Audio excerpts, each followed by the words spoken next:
Welcome to the Make the World a Better Place podcast. I'm your host, Shanice Harris, and this season we'll meet leaders with connections to Girl Scouts serving in our community and beyond. Together, we'll hear stories from Girl Scout alum and their adult supporters who are making the world a better place using their courage, confidence, and character. This is the Make the World a Better Place podcast. Hello, everyone, and welcome back to the Make the World a Better Place podcast. I'm here with a very special guest, Tameika Serrano, Program Director of the Mustard Seed Place Women's Business Center through the ODU Institute of Innovation and Entrepreneurship. She navigates many roles in her life, from professional to volunteer achievements.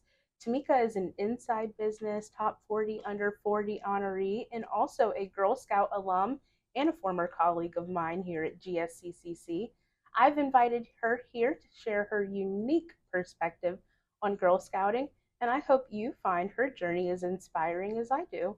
Welcome, Tameika. Thank you for joining us. So I'll dive right into this. Can you please talk to us a bit about your current role with the Mustard Seed Place Business Center at ODU, and what kind of services does this facility offer our region? Yes, absolutely.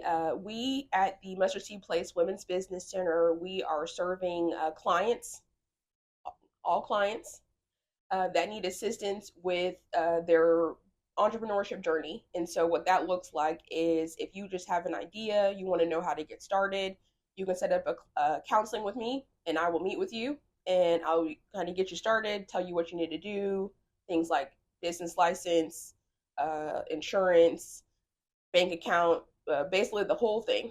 You know, how can I get started on with this idea that I have? I can point you in the right direction. I'll give you a list of tasks that you need to complete. And then later I'll follow up with you to see how those, how you're completing those tasks. I also provide you with resources to get you started. And then additionally, we also counsel people that already have a business and they're looking to grow it, or maybe they're just kind of stagnant and they're like, I don't know what else to do. I've had a client, she's been an artist doing music for years and years. She's like, I've taken flyers here, I've called this person, I've talked to that person. And so they're just like, I don't know what else to do. And so they come to us and we counsel them, connect them, provide them with resources, and just, help them out, get them on their way. Additionally, we also provide training events. So if there's someone out in the community I think will benefit the clients that I have been talking to or with a issue. For example, I have a friend, Lauren, that has her own marketing firm, and I know how great she is and knowledgeable about digital marketing. And when I talk to clients, they're like, I don't know what to do. I don't know, the algorithms. I don't understand SEO. And so I was like, you know what? I'm gonna get Lauren to do these classes and teach all about digital marketing. And so really, when I talk to clients and I see that there's a need, I'll develop a program around it, so they can have those resources as well. These startups are often a one-woman show. Oh, absolutely, yeah. I'm sure you see, and we can't all know everything. I think it's fabulous to have a resource where people with an idea and the passion to make it happen can go and say, I need a little support. Yeah. Can you tell me what I don't know? How do I get started? That's a fantastic resource. And I encourage all of our listeners, many of you are small business owners, to look into this resource that ODU offers and take a look at how you can kind of supercharge your vision. Tameika, can we kind of switch gear when we're talking about experiences and your introduction to Girl Scouts in general?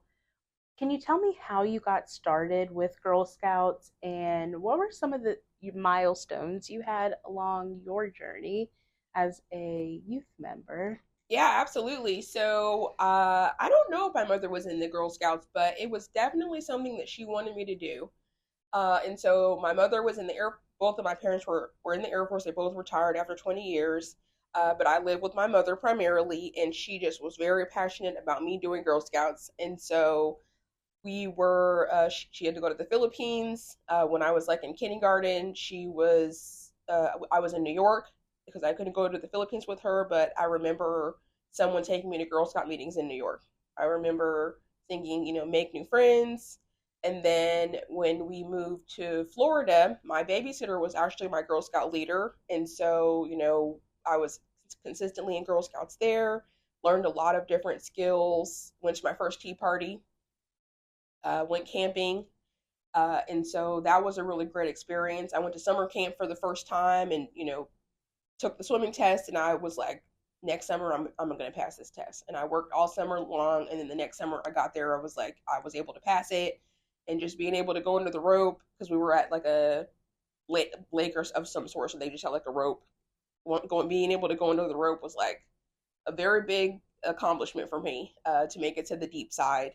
And then when we moved to Germany, like I said, my mother was very passionate about me being in Girl Scouts. So I was also a Girl Scout in Germany. That was middle school. So it was a little rougher for me, to be dedicated to go to the meetings. But I did enjoy that experience. We got to do a lot of cool things. We camped on like the Rhine River. We camped in France and did a service for Memorial Day with other soldiers. We planted flags on World War II World War II graves and graves at the gravesite that they have there. And so it was a great experience, and I'm glad that I made it through there. And then when I came back, I continued Girl Scouts when I was in North Carolina. My mom was my troop leader at that point. It's because, like I said, very passionate about me being in Girl Scouts. So she's like, I will be your leader, because there wasn't a troop there. And then when I got by any means necessary. Yes. And so then when I got to college, I was in Campus Girl Scouts. I did summer camp as a counselor one summer, and I just, I was also a troop leader in college as well. So very passionate about the Girl Scout mission. Additionally, when I was in college, I volunteered at the Volunteer Center on campus. And so I basically became the Girl Scout person between campus and then like the local council. So if they had events such as, when cookies come into town and they need volunteers, I would organize that on campus to get volunteers. I really was passionate about getting people to volunteer with the Girl Scouts. So any kind of one-time events they had, I was connecting them. I was bringing people with me to volunteer with my troop. So really just passionate about getting people involved and providing service to the Girl Scouts. I would also go out with the outreach manager at that time, who works for Coastal Pines now, but I would go out with her and volunteer as well. So that is what I did. Sounds like Girl Scouts truly followed you every step of the way. Yes, I was very passionate about the Girl Scout mission, yes. Did you mention, you said you moved a lot. Were you in a military family? Yes. My mother was in the Air Force, yes. Okay, and you're currently a military spouse, and I'm going to roll into this later, but you also take on a volunteer role supporting your husband as well. Yes. So can we talk a bit about how you got reconnected with Girl Scouts as an adult? You were a colleague of mine here supporting our community troop program. After college, Campus Girl Scouts, how did that happen? I went into banking, and what happened is I thought I was going to be helping people. Like, I was like, I'm going to help people, and I just kind of got a little bit not disoriented, but like this, they kept saying we were going to be helping people, but I was not able to completely do that. And so I just was like, I don't want to do this corporate thing anymore. I just don't want to do it. I really do want to just help people. Like, I just want to provide a service and be like of service. And so every time the Girl Scouts posted a job, I was applying to it. Sales manager job, I was applying to it. I mean, any job that Girl Scouts Girl Scouts of Colonial Coast posted, I was applying. And then finally, the community troop manager position was posted. And I was like, at first, I wasn't really sure of what the position really entailed, but I knew that I fit with it based on some of the questions that they were asking. And so I applied, and, once I got in here, I was like, oh my God, I would do this for free. Like, I was like, this is the job for me. this is exactly where I want to be at. Serving girls in the community that are under resourced and providing them with programs. I'm a troop leader. I get to go out work with the girls. I get to put all these programs together. I get to manage this team, and I mean, it was a perfect fit for me. Was there anything specifically you took away that you think about from time to time? I think that once you're like a Girl Scout for so long, you don't even realize like the things that you're doing are from the Girl Scouts because you've just been doing them for so long. When you're in Girl Scouts, you always have to be prepared for everything. Even if something doesn't work this way, you have to kind of make it work another way. And when I say that, I'm thinking of like being in camp, middle of the summer, something happens, you just have to be ready. And so you don't even think about that. But when I was for example, I just left New Orleans, and and I thought about this, it was so strange. Every summer, what are we always talking about? Heat stroke, passing out, water, making sure the girls are hydrated, making sure we're hydrated. We have the conversation every summer, all the time at camp. And someone passed out, and I've never seen it before. And the fact that I had been at camp all those years with the girls, like we were always making sure that they're taken care of. And then as soon as he passed out, I was gone, and I got some water. I came back. By the time he was up, I had a water bottle for him. I wasn't delayed. I wasn't like, oh my God, what am I going to do? I just was like, water, go get it. I knew where I had seen some water. I went and got it, came back. And, that's just how you are wired, right? You're just ready. You're prepared. And I was not dehydrated because I always make sure that I drink a lot of water when it's hot. So I was ready. But just anytime like that, something needs to be sewn on, something needs to be done. Regarding just journeys, we always focus on giving the girls new experiences, trying new things. And I will try, if I think of something that I want to do, I'll try to do it. I'll do the adventure. I'll go out on my own. I always make sure that I'm prepared, but I think it's just kind of built into you as just like a person. So even if you can't put your finger on it, it's just like how you're built, I would say. So many of the things that you hit on, those foundational skills of being adventurous, uh, being decisive, knowing what to do, being prepared, those skills start young. Our daisies are recognizing what's right, what's wrong, Mm-hmm. and when they can step in and help. And I find it really fascinating to see how it has followed you truly every step of your journey.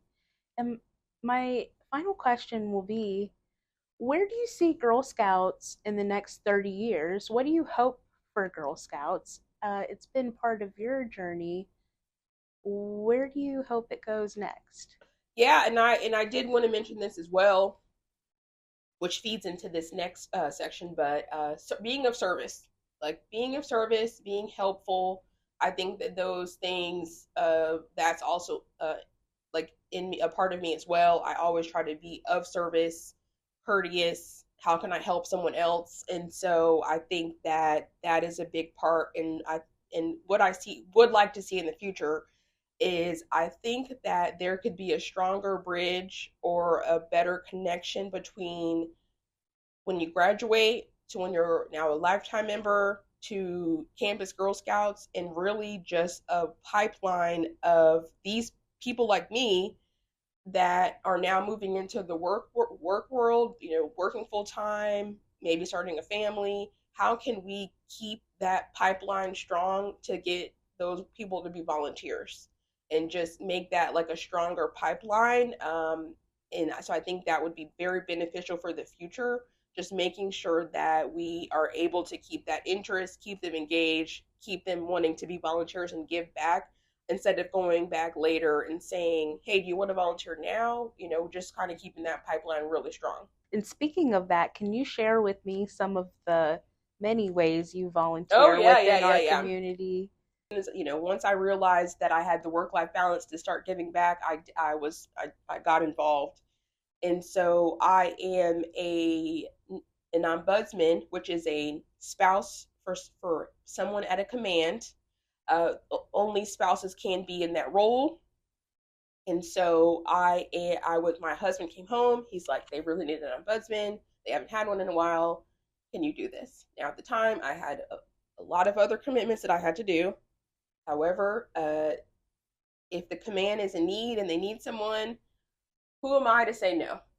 Ultimately, we are on call for families of at the command and to support the sailors at the command. And there's only one of us. So that service is different for different commands. Mine was a short duty command, so they were stationed here. They're not traveling, but those ombudsmen that serve like subs or those gentlemen that are deploying, and I say that because subs they're mainly men. They're all men, 100% men on the subs. So if they're deploying, their families want to know, where are they at? When are they coming back? And some of that stuff they're not going to find out until they're coming back, just for security purposes. You've seen that there's been some issues going on in like the Middle East. Those ombudsmen that's the first phone call you would probably make as a spouse of a sailor on one of those boats or subs, to see boats or ships, to see, was my husband affected? Is he okay? And then, if there's like a loss of some sort, you're also the first person to get that out. And the command, the leadership of the ship or the sub or wherever, they do not have time to call every family and to be a resource for those families. So that's where the ombudsman comes in. Not only are you a communication link between the leadership of the command and the families, you also have to provide those resources to those families that while their spouse might be gone, right? Or a Navy spouse gets sent to a city, they're not from there, they don't know what's happening, they don't know where to get resources, they don't know where to send their kids. There's all these different questions, and the ombudsman is going to help you for free. They're there to support you for free. They're there to provide you with resources. They're there to tell you, give you updates on what's happening on, during deployments. And so really just you are of service to these military families and the sailors. And that's really what the job is. Well, it's not a job because you do not get paid. All of it is voluntarily. This volunteer role. It's volunteer role. It's not, you're not getting paid. So a lot of the ombudsmen that serve those ships and boats, they are hard working. They're getting phone calls middle of the night. It is they're working really hard. Also, I am the chair for the WHRO Emerging Leaders Board, and that is really meaningful to me because when I first moved here, I don't think I had cable, and I wanted to keep up with like the debates. And so I was, in the car, and I heard the debates on the radio. I'm like, oh, it's on the radio. Like, I don't like, so I was able to keep up, and that was on WHRO, providing us that information that we need. And so when I heard that there was this board, I would hear it in the radio on my way to work, and I was like, oh, one day I'm going to apply. I'm going to apply to this board. And one day I did. And then I made it. And now, after serving as a member, I'm now the chair, and we're going in some interesting directions. And I'm happy to be, leading us on that path. Also, I have a mentee named Melody through ForKids. ForKids is a agency that supports all kinds of people in Virginia through whatever they may be going through financially. A lot of it might be people transitioning from homelessness, getting them on their feet, or they are actively homeless and they need a place to stay. And so that is how they started. They started helping people in Ocean View that were just living on the beach. And so they basically provided them with housing, and that's how the agency started. Now it's like $1 million nonprofit in the area, and they're doing so much. But that is who where my mentee is through. It's through the ForKids AIM program, which just provides mentors to people that are either still working in the program or have transitioned out of the program. And so, yeah, me and Melody, we hang out, and we just have fun, cultural experiences, helping her with her goals. Yeah. So, well, as you all have heard, Tameika contributes so much to our community, and no matter where life has taken her, she has found a way to give back and to stay involved. And I think that that's something that we can all learn from. I'm very lucky to know Tameika as a colleague. And when I'm wondering what's next for myself, what should I be doing in 5 years, I'm so inspired by her. So, Tameika, thank you so much for sharing your story with us. You are truly a gift to our region, and thank you again. Thank you so much for having me. I love the Girl Scouts. I always will. So thank you so much. All right, we'll see you next time. For more episodes like these, visit our website at www.gsccc.org